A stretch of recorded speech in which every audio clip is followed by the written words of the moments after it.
Honestly, you'd never have believed it, would you?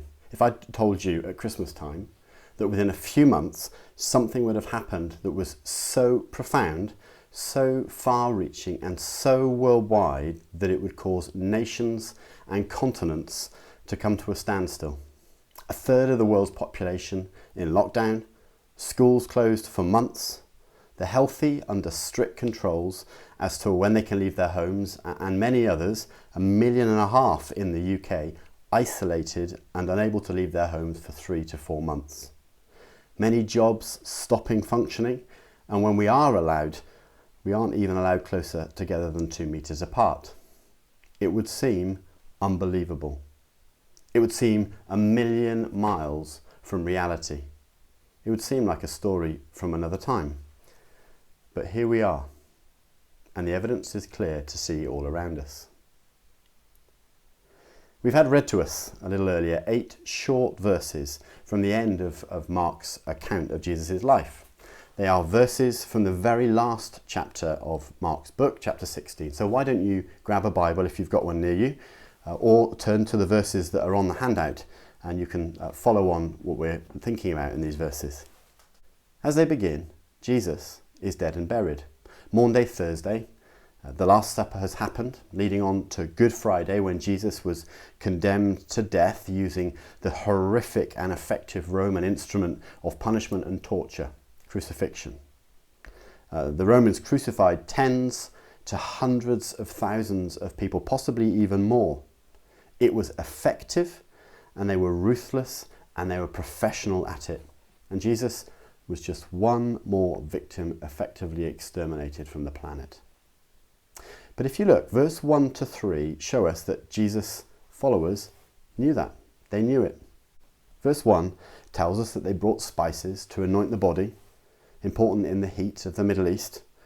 And that's what they did for someone who was dead and buried. Verse 2 tells us that they went to the tomb, a hole cut in the rock, to do the anointing. And again, that's what you did for somebody who was dead and buried. Verse 3 then tells us that they talked on their way to the tomb about the logistics. How are they going to get into the tomb when they get there with that huge rock over the entrance? Who's going to roll the stone away? Perhaps especially at that time in the morning. Again, you'd only have that conversation about somebody who was dead and buried. All that is exactly what you would expect, and it's what would have happened thousands of times over, or something very similar or equivalent, for all of the families who had mourned men or women who had been killed by the Romans, having been crucified. But then verse 4, if you look, asks a question. The stone has already been moved, but why? Now behind that question are many others that Mark doesn't pose, but some of the other gospel writers do. For example, what happened to the soldiers who were charged with guarding the tomb?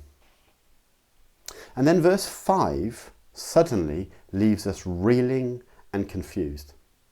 As they stepped into this large tomb, which functioned more like a mortuary, with space to stand and anoint the body being laid on a raised bench, if you like, they walk in and there is a figure sitting there.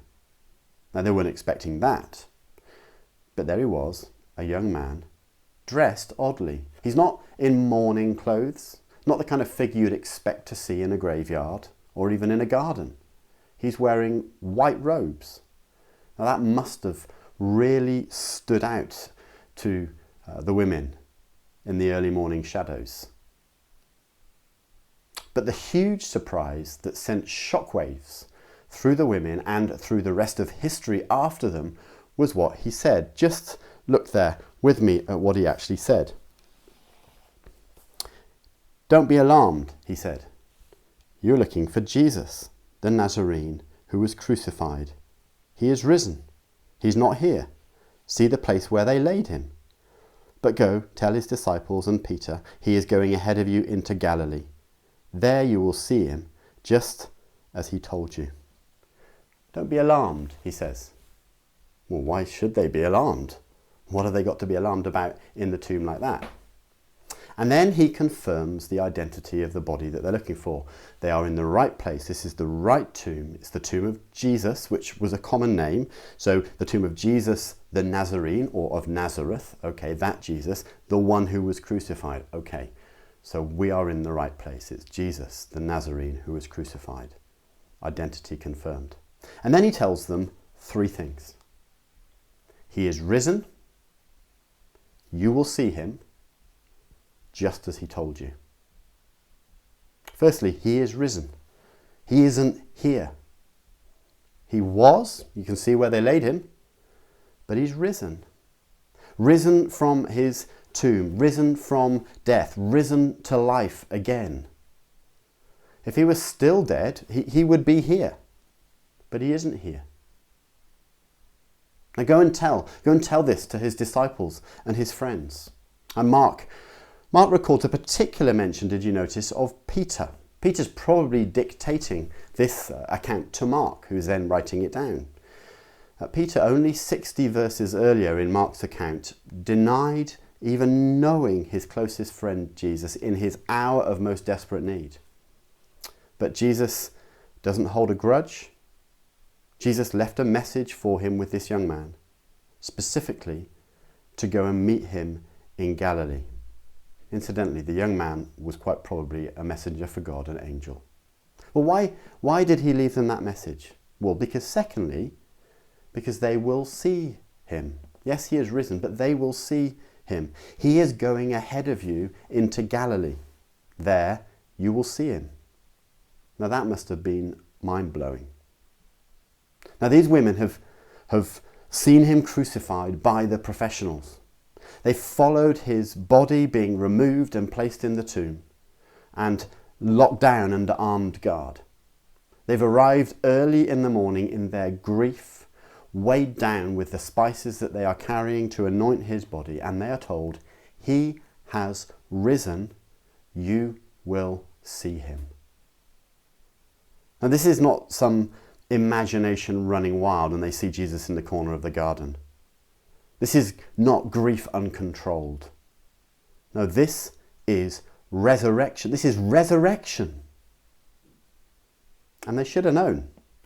Because the third thing that this young man tells them is, you will see him just as he told you.